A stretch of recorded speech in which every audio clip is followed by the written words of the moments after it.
पूजा बेटी को न्याय दो और दोषियों पर कार्रवाई करो। पूरा का पूरा कोरिया जिला आज इसी नारों से गूंज रहा है। और आपको बता दूं, एक 17 वर्षीय नाबालिग आदिवासी बच्ची की आत्महत्या के मामले पे और उसके न्याय के लिए कहीं ना कहीं कोरिया जिले के तमाम लोग सड़कों पर उतर आए हैं। लगभग 24 घंटे से ज़्यादा का समय बीत चुका है और अभी तक कार्रवाई के नाम पर सुम बटे सन्नाटा है, जिससे कहीं ना कहीं लोगों के अंदर एक आक्रोश है और वही आक्रोश आज कलेक्ट्रेट के सामने दिखाई दे रहा है। आपको बता दूं, हमारे साथ में काफ़ी सारे लोग हैं जो उस आदिवासी बेटी के लिए, उसके न्याय के लिए यहाँ पर आए। उनका कहना है कि समझिए कि सुशासन वाली सरकार में अगर पीड़ित जो पक्ष है वो पुलिस वाला है, अगर उसको भी न्याय नहीं मिलेगा तो आम नागरिक और आम आदमी कहाँ जाएगा। समझिए किस तरह से एक छोटी बच्ची जो स्कूल में पढ़ती थी उसको प्रताड़ित करके यहाँ के जो आईसी मार्ट के जो संचालक हैं उनके द्वारा इतना प्रेशराइज किया गया कि वो बच्ची ने एक आत्मघाती कदम उठाते हुए अपनी जान की कुर्बानी दे दी। और आज उसी के न्याय के लिए, उस बच्ची की आत्मा की शांति के लिए और उसको उचित न्याय दिलाने के लिए तमाम लोग जो आए हुए हैं कलेक्ट्रेट पे आए हुए हैं, एसपी ऑफिस में जा रहे हैं। और उनका कहना है कि अगर न्याय नहीं मिलेगा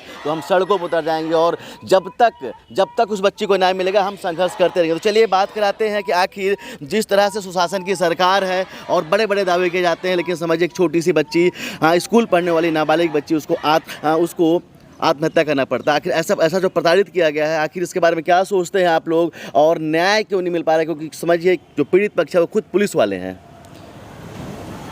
हमारे कोरिया जिला में अभी हमारे बड़े भैया बता रहे थे कि 1 महीना में तीसरी घटना है।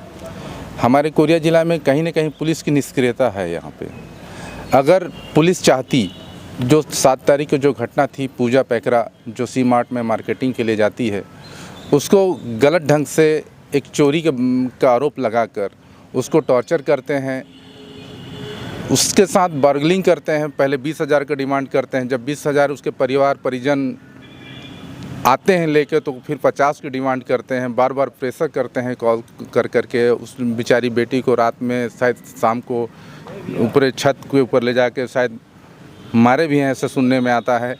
और उसकी स्कूटी की चाबी भी लूट लेते हैं और बार बार कॉल करके उसको टॉर्चर करते थे। इस संचालक जो सी मार्ट के संचालक थे, तो लड़की टॉर्चर होके बेचारी आत्महत्या कर लेती है। इसमें हमारा सर्व आदिवासी समाज बेहद दुखी है। शासन प्रशासन से हमने एसपी ऑफिस में भी गया, कलेक्टर ऑफिस में भी गया। न्याय के लिए हमने आज एसपी ऑफिस, कलेक्टर ऑफिस में अपना ज्ञापन सौंपा है और प्रशासन से ही मांग है कि जल्द से जल्द आरोपियों को अरेस्ट करे और कड़ी से कड़ी कार्रवाई करे, यही मांग है। हमारे साथ में पूर्व विधायक गुलाब कमरो जी भी हैं। जिस तरह से न्याय अगर देरी से मिले तो भी बोला जाता है कि न्याय नहीं हुआ, क्योंकि न्याय में अगर देरी होती है तो न्याय तर्कसंगत नहीं होता। जिस तरह से 24 घंटे से ज़्यादा समय बीत चुका है, अभी तक कोई भी गिरफ्तारी नहीं हुई है। पीड़ित परिवार खुद पुलिस वाले परिवार से है। कैसे देखते हैं किस तरह से निष्क्रिय हो गया है यहाँ का प्रशासन? देखिए, विष्णु जी की सरकार में पूरी तरह से, मुझे तो सबसे पहले तो मैं इस दुख की घड़ी में परिवार को संभल दे और घटना की मैं निंदा करता हूं। सरगुजा संभाग से हमारा मुख्यमंत्री होने के बाद भी सरगुजा जिले में आज छोटा सा हमारा कोरिया जिला है, एक महीने में 3 घटना कहीं ना कहीं चिंता का विषय है। यहाँ का पुलिस प्रशासन पूरी तरह से मौन है, कहना चाहिए।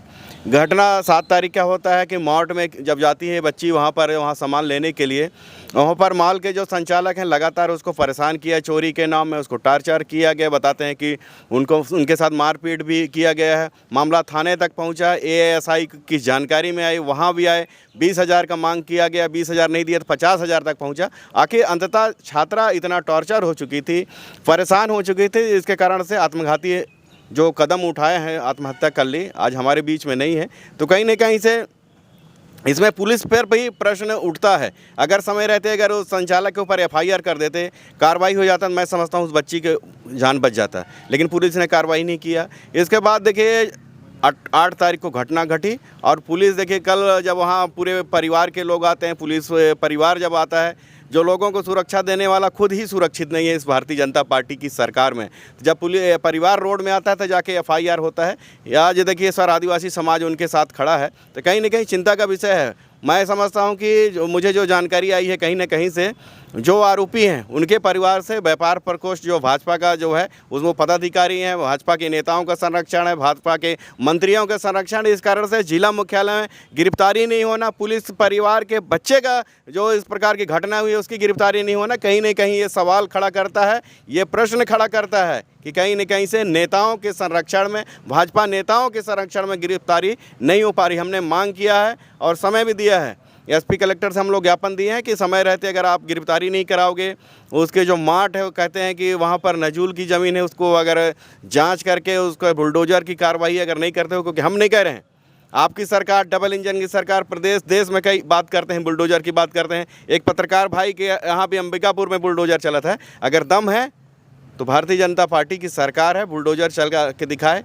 अगर सरकार और प्रशासन समय रहते ध्यान नहीं देते हैं तो सर्व आदिवासी बैनर तले हम लोग चक्का जाम भी करेंगे, आंदोलन भी करेंगे, धरने में बैठेंगे, बेटी को हम लोग न्याय दिला के रहेंगे। चलिए, हमारे साथ पे कंवर समाज के जिलाध्यक्ष भी हैं। जिस तरह से ये जो घड़ी है काफ़ी निश्चित तौर पर काफ़ी पीड़ादायक घड़ी है आप लोगों के लिए, न्याय की उम्मीद किससे कर रहे हैं और क्या लगता है न्याय मिलेगा इस शासन पे? शासन से मैं तो सबसे पहले मैं अपने नतनीन को श्रद्धांजलि देना चाहता हूँ। मेरे ही परिवार की बेटी थी, आज वो इस दुनिया में नहीं है। जिसने भी इतना उसको आंदोलित किया, उसको जितना प्रताड़ित किया गया है, उसको मैं शासन से ही चाहता हूँ कि उसको कड़ी से कड़ी सज़ा दिया जाए और उसको जो अवैध रूप से जो भी निर्माण किया है उसको ध्वस्त किया जाए।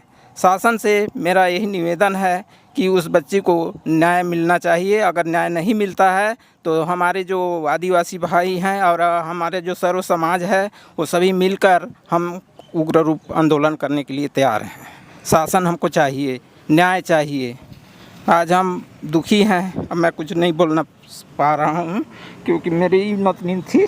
चलिए, आप पीछे देखिए, हमारे पीछे राष्ट्रपिता महात्मा गांधी की इतनी बड़ी मूर्ति लगी हुई है और कहीं ना कहीं हमारा जो देश है अहिंसा के मार्ग पे चलने वाला देश है। लेकिन समझिए, जिस तरह से बीजेपी की सरकार ने बुलडोजर को ही न्याय का पर्याय बना लिया है और कहीं ना कहीं वो प्रूव करती है कि जहाँ पर अन्याय हो रहा है हम बुलडोजर के साथ वहाँ पर न्याय करेंगे। लेकिन समझिए, लगातार जो घटनाएं हो रही है कोरिया जिला पे, कहीं बुलडोजर चल नहीं रहा है। हालांकि हम उसका समर्थन नहीं करते हैं, हमारा अभी भी मानना है कि देश जो है लोकतांत्रिक तरीके से चलना चाहिए, बुलडोजर न्याय का प्रतीक नहीं होता है। लेकिन जिस तरह से समझिए, अगर ये कोई दूसरी जाति होती, क्योंकि जाति के नाम पर जो चलने वाली सरकार जो है, तो निश्चित तौर पर अगर कहीं गलती से मुसलमान होता है ना, तो अभी तक कार्रवाई हो गई होती, समझिए वहाँ पर बुलडोजर चल गया होता। लेकिन समझिए, क्योंकि आरोप जो लग रहे हैं कि जो आरोपी हैं वो भी कहीं ना कहीं बीजेपी से आते हैं, इस कारण से न्याय में देरी हो रही है और कहीं ना कहीं उनकी गिरफ्तारी में देरी हो रही है। तो चलिए देखते हैं, जिस तरह से अभी ज्ञापन जो सौंपा गया है सर्व आदिवासी समाज, इसके साथ में पूर्व विधायक और जो कंवर समाज के जो जिलाध्यक्ष हैं उनके द्वारा पे अब बोला गया है कि अगर 24 घंटे पे न्याय नहीं मिलता है तो हम सड़क पर आने के लिए बाध्य होंगे। तो देखते हैं सरकार आगे क्या एक्शन लेती है, क्या दोषियों के ऊपर जल्द से जल्द कार्रवाई करती है, उनको पकड़ती है और पीड़ित जो हमारी बहन थी,